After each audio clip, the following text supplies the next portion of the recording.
Good morning everyone. I welcome you all for the course Engineering Geology.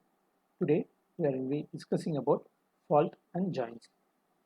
Fault is a planar fracture or discontinuity in the volume of rocks across which there has been significant displacement along the fractures as a result of the earth movement. The energy release associated with the rapid movement on the active fault is a cause of an earthquake. The earthquake may cause a tremendous loss of life and property. Terminologies in the faults. First one is fault plane. This is a plane along which the adjacent blocks relatively displace. In other words, the fracture surface on the either side of the rock which moved past one another.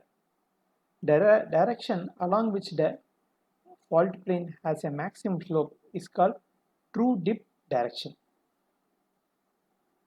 Next one is fault line. It is a surface trace of fault, that is line intersection between the fault plane. Hanging wall. Hanging wall is nothing but the fault blocks above the fault plane. The foot wall is an fault blocks below the fault plane is called foot wall.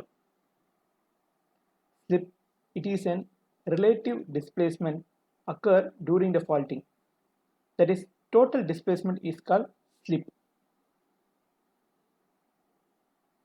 The next one is heave and throw. The horizontal component of the displacement is called heave, and then the vertical component of the displacement is called throw. So in case of an vertical force, there will be only throw, no heaves. In horizontal force, there will be only heave, no throws. The next one is classification and types of rocks. The faults are classified based on the type of displacement along the plane, relative motion of the foot wall and hanging wall, the type of the dip involved, and mode of occurrence of the fault. First one is based on the displacement along the plane. They are classified as translational fault and then rotational fault. Translational fault, in which the displacement of the foot wall with reference to the hanging walls are uniform, whereas in case of the rotational faults, the displacement vary from place to place. Here we can see it is uniform. Here there is some rotation occurs in the hanging wall. Next one is based on the relative movement of the foot wall and then hanging wall. They are classified as normal fault and reverse fault. The normal faults occurs due to the tensile stress.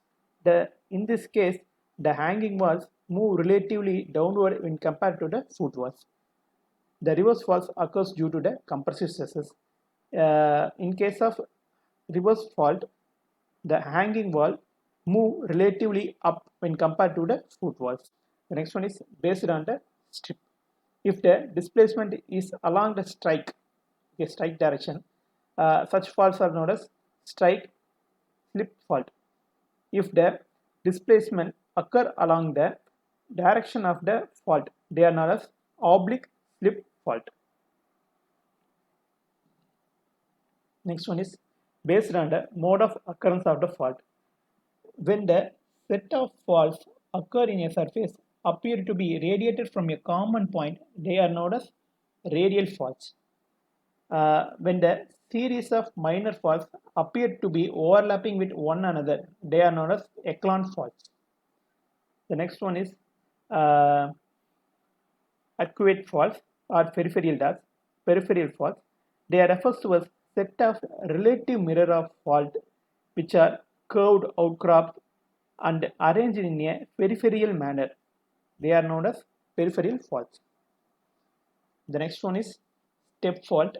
When the set of the parallel normal faults occur at a regular interval, they are like steps.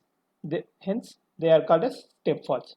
The next one is parallel faults. As your name suggests, there is a set of parallel normal faults with same strike and then dip.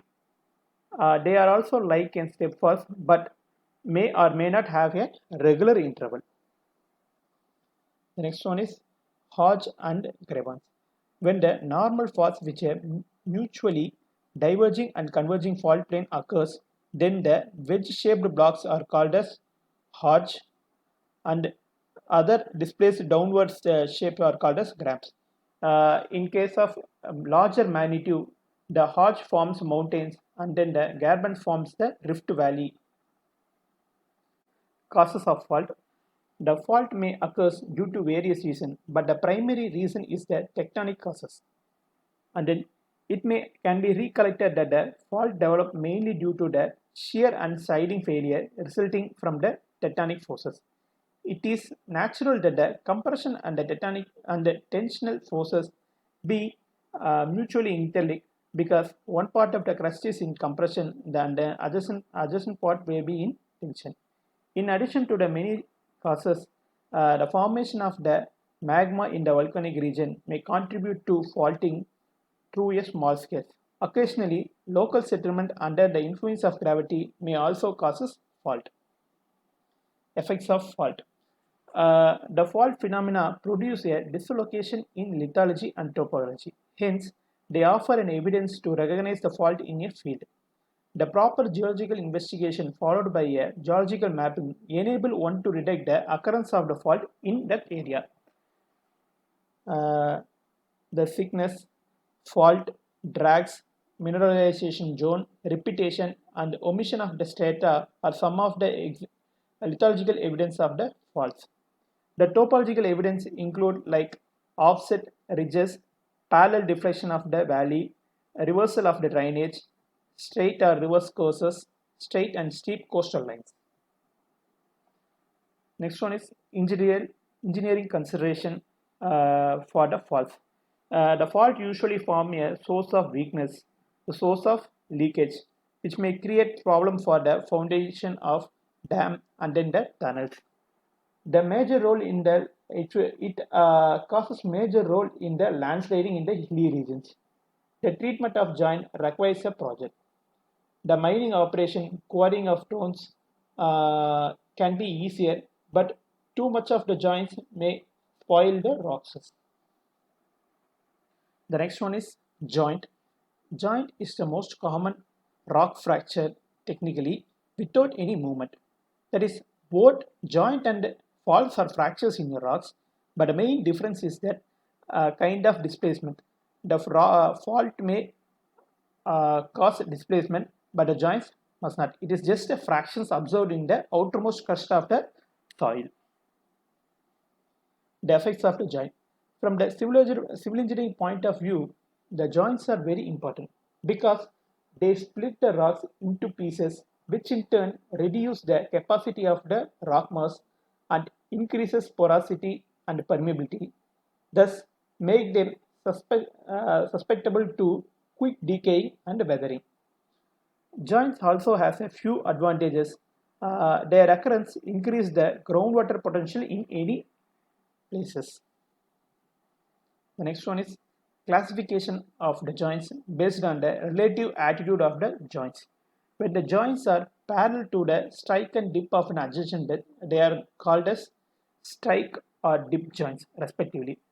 If the strike direction of the joint is parallel neither to the strip nor to the dip direction of the adjacent beds, such joints are known as oblique joints. If the strike direction, dip direction, and dip amount coincide completely with the altitude of the adjacent beds, they are known as bedding joints.